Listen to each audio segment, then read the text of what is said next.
So this chapter, social personality development in infancy, that's fun. Okay, because it's social personality, so you can relate to that easily too. So attachment is the big one, temperament, self-concept. Okay. We learned already from chapter 2, Freud, Erikson, especially this stage, mother-child relationship, oral stage, because they use pacifier and stuff. Erikson, trust versus mistrust. If the caregivers pay attention to baby's needs, they develop trust, right? Okay? And it goes beyond feeding, because their psychological, like emotional needs, okay? Then adoption and development too. So non-institutionalized children adopted before the age of 6 months are generally indistinguishable from non-adopted children in security of attachment, okay? Cognitive development and social adjustment. So basically no differences. However, children adopted at later age with histories of institutionalization and or abuse and or neglect, of course, tend to have more cognitive and emotional problems because of their experiences. Reactive attachment disorder might develop, meaning they cannot have healthy attachment developed. Okay? Parenting may be challenging because of those experiences they had to go through at such young age, all right? So they don't trust other adults because that's what they learned since they're young. So attachment, okay, of course. Synchrony, opportunity for parent-infant development of mutual interlocking pattern of attachment behaviors. So it takes practice to develop. Also provides developmental benefits too, okay? We have different types of attachment. Emotional bond in which a person's sense of security is bound up in the relationship. So strong emotional bond making is innate. It's survival skills because babies don't speak yet, only crying, okay? They have to rely on the caregivers to survive. Bonds are maintained by instinctive behaviors that create and sustain proximity. So crying is definitely the way to communicate and develop the relationship. A mother's bond with her infant. Of course, the bond is depend on synchrony. So mothers typically provide more routine caregiving than fathers do. But it depends. If fathers can be very actively helping the babies too. So after the first 2 weeks, mothers talk to and smile more at their babies.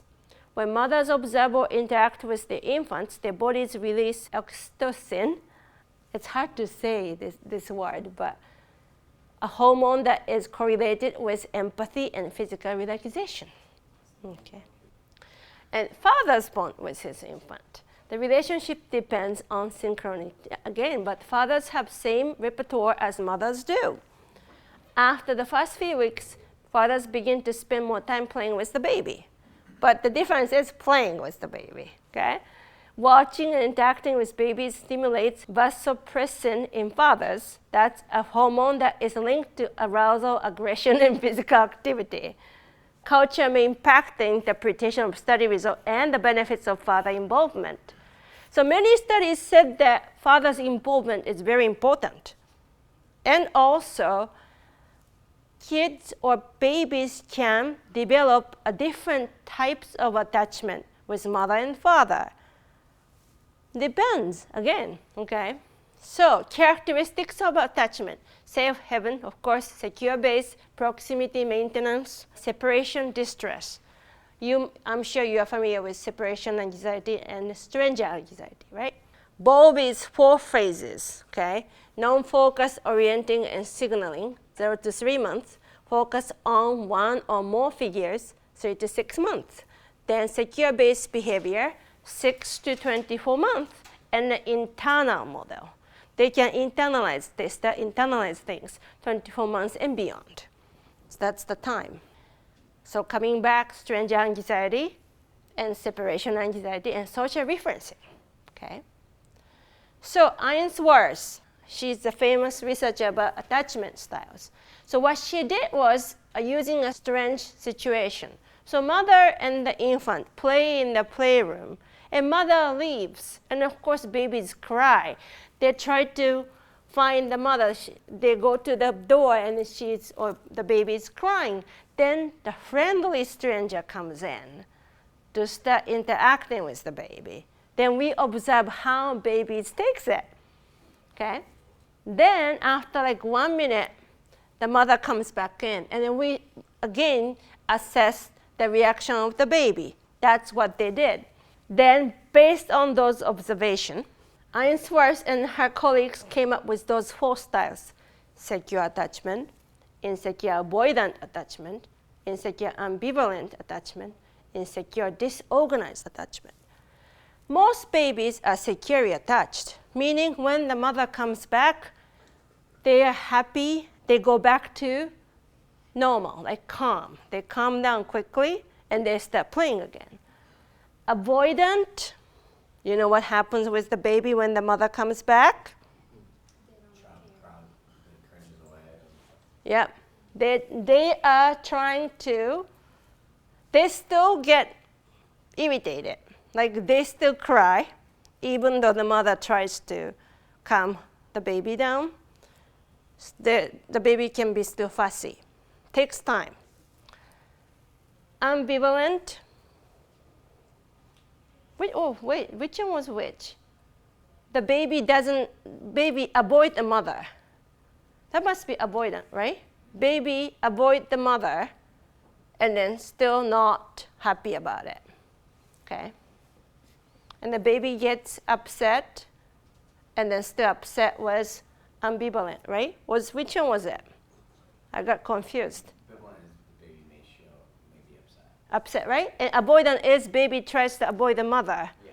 right? Like the baby is like kind of mad that I don't want to deal with my mommy right now, kind of stuff, right? That was, and then what's disorganized? Unsure, kind of going back and forth. The child shows both avoidant and ambivalent and secure attachment sensitivity go back to the mother, but it's still kind of mad at the mother for leaving, doesn't know how to react very well. Right. But kind of wants the attention, but it still shies away. Right. So you both are right, correct. Disorganized is they don't know what to do, basically. They don't know how to react. Okay, very good.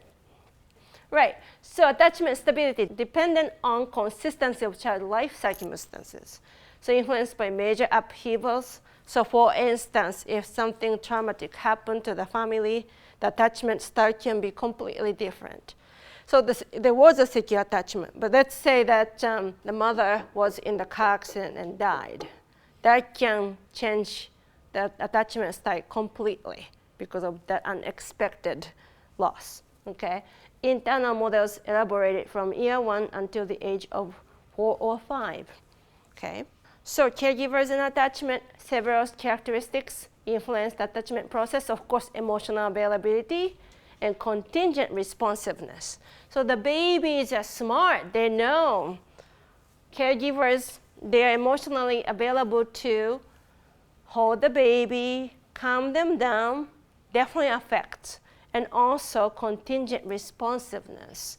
We have to be kind of right on what they need, and it has to be consistent. Okay? So other caregiver characteristics may influence secure attachment. Marital status, lack of father, lack of mother in the household can be negative. Can be. Depends. Education too. If they are not educated about how to take care of the babies, and then insecure attachment might develop. Age of the parents, socioeconomic status, mental health of the parents. Unfortunately, some mothers suffer from depression because of the hormonal changes, and that can affect attachment development.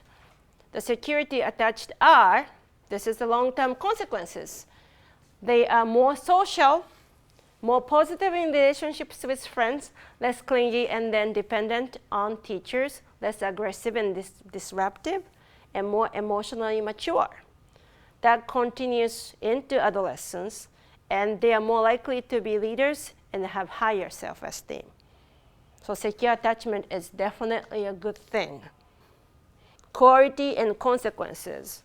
increased sociability throughout early, middle, and late adulthood. So of course, there is an influence on parenting behaviors based on what they formed with their own parents when they become parents that can affect the parenting style and how we develop our own attachment with our own children, okay? So foundational for future, so this is the foundation for future social relationships. So it's continuous since we bonded with our own parents. Here's an interesting study, okay? Cross-cultural comparisons on attachment categories. So as you can see, secure attachment is most popular and most common across cultures, but there are slight differences: avoidant, ambivalent. So secure, the highest was, yep, absolutely. That makes sense, right? Because those countries are tight-knit, and also, especially Sweden. Think about Sweden. They're very culturally open to Yes. Paternal, yes, paternal leave too. Much easier for fathers to take time off from work, and they still get paid like maternity leave there too, because they're more, like you said, open-minded, more balanced. It's not only the time that's spent in schools. EQ is so important, IQ too, but emotional intelligence is so important. All right, so personality. What is personality? Stable patterns in how people relate to those around them. Temperament, basic behavioral and emotional predispositions. So it's more like traits. But we both use personality and temperament because some researchers say, hey, personality traits and temperament is a trait too. Dimensions of temperament, how are these theories alike different? So what Thomas and Chess did was they came up with 3 types of temperament: easy chat babies, slow to warm up babies, and difficult babies. And then most children or babies are basically under easy. But in reality, it's a combination of all 3. That's very normal, okay? Okay. So, and Bass and Plumin basically develop more testing, and then depending on, the Thomas Chess theory was tested by those researchers too, okay? So heredity. Identical twins are more alike in temperament than fraternal twins are. And long-term stability too, stable across long periods of time. So it's like a temperament is the basis of your personality development. Because if you're an easy child, then interactions between babies and parents are going to be probably easier too. Because if it's a difficult child, parents try so hard, but then if the baby is very difficult to begin with, they might have a hard time, developing the relationship. So it depends really. Temperament and parents' temperament or personality. Bless you. So heredity, basic differences in behaviors related to underlying neurological processes. So neurotransmitters regulate brain responses to new information in unusual situations. So it's still difficult to demonstrate conclusively that neurological differences are either cause or effect.